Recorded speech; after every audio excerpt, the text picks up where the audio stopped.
Want to change your name on Facebook using a computer instead of your phone? Here's the exact process, step by step. This is SolvePoint. If this helps you, subscribe for more quick tech tutorials. Step 1. Open Facebook in your browser. Open your browser and go to facebook.com.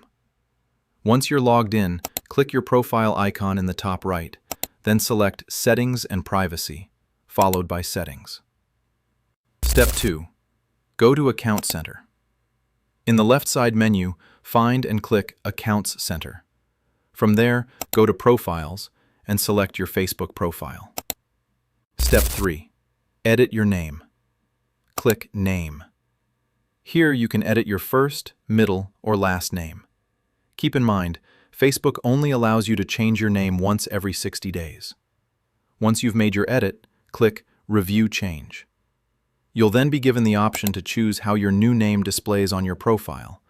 Select your preference and click Done. Step 4.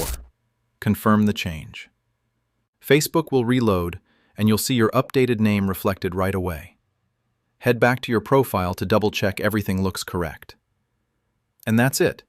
Your Facebook name updated in just a few clicks. If this helped, drop a like and subscribe to SolvePoint for more simple tech tutorials every week.